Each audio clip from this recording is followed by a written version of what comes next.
All right, here's the problem.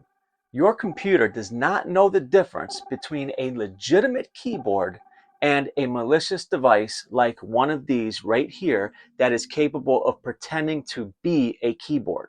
Hardware like any of these that you see in my hands, they can all be programmed to impersonate legitimate USB devices that your computer will trust without asking questions. No network, no password, just physical access for a few seconds. And most systems will accept it without question. So I wanted to find out, could I actually configure my Ubuntu Linux system to stop an attack from a device like this, or one of these, or one of these, or anything that you plug into the USB port of a computer? In this video, we're going to be using a tool to build a defense layer that most people never even think about, let alone configure. For those of you who don't know me, my name is Doug, aka Fresh. I'm a certified Linux system and server administrator. Linux is what I do every day, all day. I live inside of the terminal. Everything that I do in this video is for educational purposes only, and it is done on devices that I own and have authorization to test. Okay, so let's go ahead and plug the Bash Bunny into our system.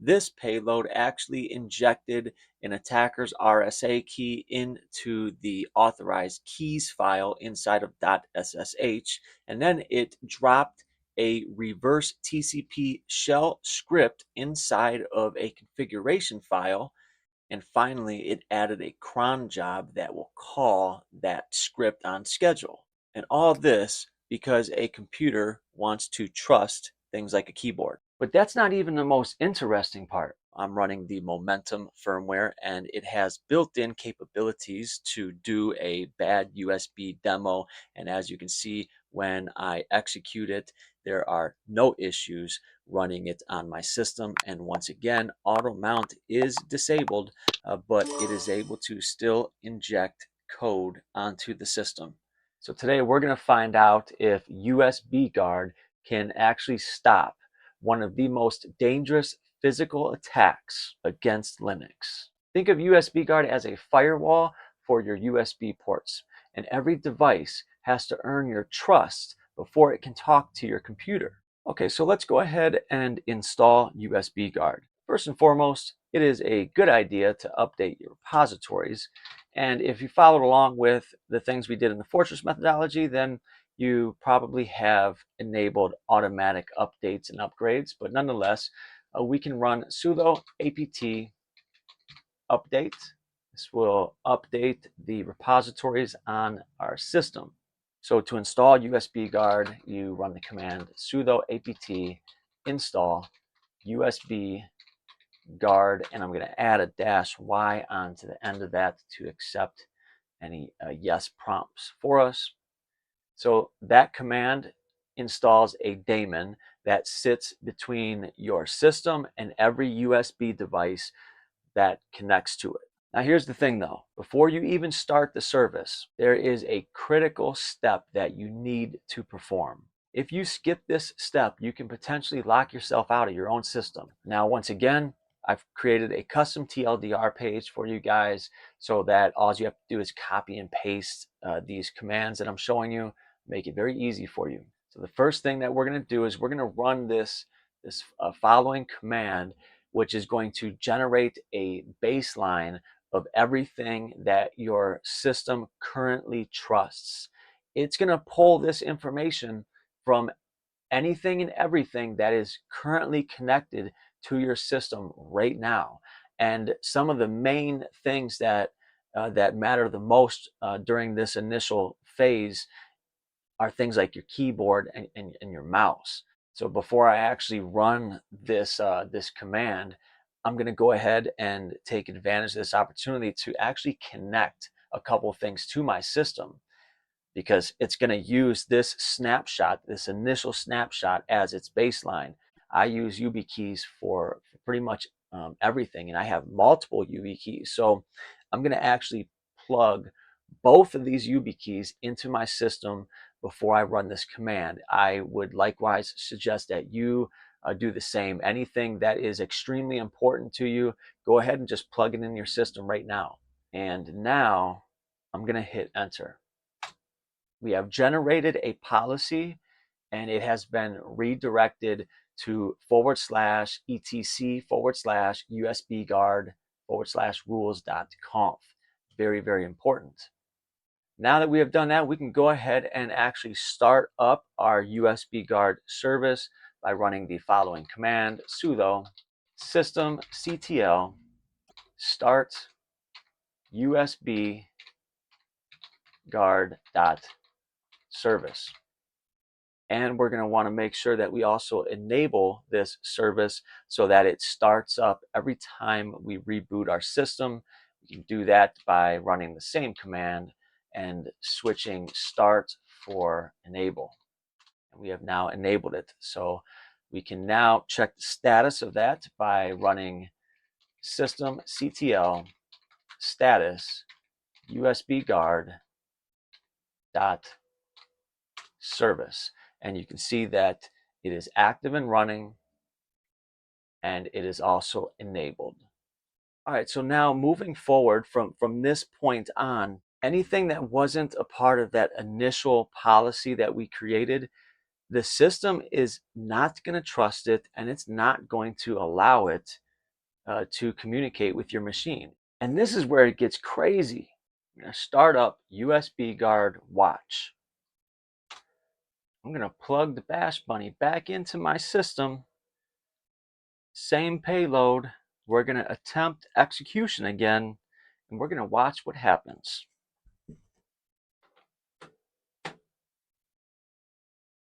All right, we see some information. Immediately, I can see that the device, the target, it is being blocked, and we have a device rule with a block ID. So USBGuard looked at the new device and it compared it against the policy, and it determined that this device cannot be trusted. So it applied a block, because every unknown device gets blocked unless we explicitly allow it. And if I run ls/usb, this command is used to list out anything connected to your device via USB ports. And you can see all the devices that I have connected, and you can see on that list that one of those is, in fact, the Bash Bunny. So it's connected, the system sees it, but USBGuard is blocking it. It's doing its job. Okay, that was powerful, but this next one might be even more important. All right, so one of the things that I do on a regular basis is I connect Android devices to my computer, whether it's for testing or forensics or just transferring files. It is something that I do all the time. Now, I've yet to add this to my list of trusted devices. So what is going to happen, I'm going to show you what happens. I'm going to plug the phone into my system like I normally would. And in the terminal, if I run ls/usb, you are able to see that the device is connected and it's being recognized by my machine. It is a Google Pixel device. I have developer options and USB debugging enabled on the phone. I have ADB installed. So when I attempt to run ADB devices, it starts up the ADB daemon, but on the list of devices attached, I'm getting nothing back. It is showing no devices are available. And if you forget that you're running USBGuard, this is going to be one of those moments where you start troubleshooting and you start getting frustrated. You don't understand what's happening. And then you're going to realize, oh, I forgot. I have USBGuard running and I did not add this to my list of trusted devices. You can run sudo USBGuard list-devices, and it's going to list everything out. All the way at the bottom, we have our Google Pixel device. This is the last line in this list, and USBGuard has given it an ID of 32. And you can also see that it is being blocked as opposed to one of these other devices that is allowed.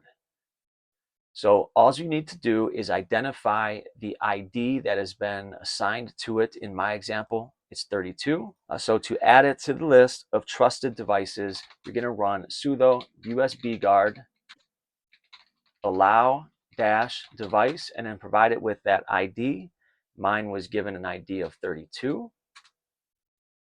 And I'm going to add on dash P for permanent. This is going to make it permanent as opposed to just temporary. I want this to be permanent. You can do dash P or you can do dash dash permanent. And I'm going to hit enter. And now you're not seeing this, but on my phone, allow USB debugging just popped up on the screen. So just like that, by allowing the device, it has now opened up communication with the phone. I'm going to accept it. And now you're going to see back in the terminal when I run ADB devices. There we go, ladies and gentlemen. We now have our trusted device. Now if I rerun sudo USBguard list dash devices, you see that it shows up at the bottom 32 and it is now allowed. You can also rerun that command and you can do a dash B to show you any devices that have been explicitly blocked, because you can explicitly block devices to just make sure that that device will never be trusted. You can also rerun that with a dash T and it will present everything in a tree-like format. So you can see all of my devices that are currently connected and are allowed. Now here's what nobody talks about. The Flipper Zero is a sneaky little device. So I'm testing all of these different devices to make sure that the policy that I generated with USBGuard is actually holding up to these different devices and none of them are slipping through. So I've connected the Flipper Zero and we're getting some evidence of that on the screen with USBGuard Watch. But more importantly, so if I go to apps and then go down to scripts, inside of examples, there are a bunch of example scripts all ending in .js. One of those is a BadUSB script. It is called BadUSB underscore demo.js. And before initiating USBGuard, it worked. We saw that earlier in the video. Now we're going to test and verify that the system is blocking the Flipper Zero. So I'm going to go ahead and press on that, and we immediately see that the policy is being applied. And I'm going to go ahead and attempt to start the BadUSB demo. You can see that it is attempting to run the script, get some sounds that are made, but ultimately it fails. It is not able to execute. The Flipper Zero was attempting to present itself under different identities. It presented itself under this identity, and then it came back and it presented itself under this identity. The Flipper Zero presented itself as multiple different devices, including a BadUSB keyboard, but USBGuard blocked each one because none of those matched my approved policy. Now, one of the things that I've been doing is I have been creating custom TLDR pages to go along with some of my most recent videos, and I've done the same thing for this video. So all of the commands that I typed in this video, as well as some additional commands that are important to this process that I did not cover in the video, they're all available in my custom TLDR page. Link for this is in the description for the video. This TLDR page is called USBGuard. So an example of running it is going to be to use TLDR with -R to render a custom TLDR page. Once you have that TLDR page downloaded onto your system, this is how you can run it. just run the command TLDR page with -R followed by the name of that file, and this is what it looks like. This is the custom TLDR page. This gives you all of the commands used in this video, as well as some additional commands. All right, everybody, that's going to be it for this video. I hope that you got something out of this, and if you did, could you please do me a favor? If you're not already subscribed to the channel, subscribe, hit that like button, and drop a comment below. It really helps with the engagement.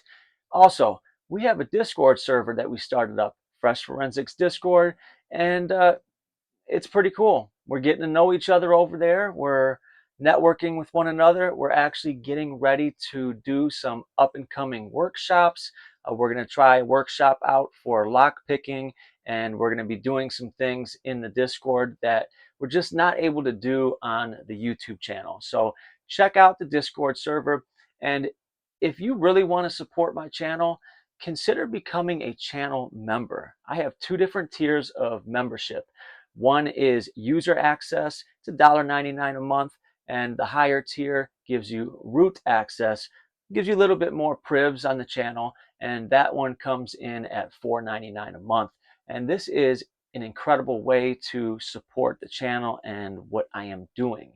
Regardless, I appreciate everybody's support. You guys are awesome. As always, keep learning and stay fresh. We'll see you in the next video. Back in the lab, I be cracking the code. Root on the rise, yeah, I'm back in that mode. Cali in my system, still like a ghost. Sniffing the traffic, coast to coast. Cali, Linux, I feel the power in my hands. Typing like a god, if you only knew these commands. Black box, scan it, hack the planet. Screen drop, shells pop, I can't stop. Scripts run deep in the terminal slot. Searching for that exploit, starting a metasploit, reverse.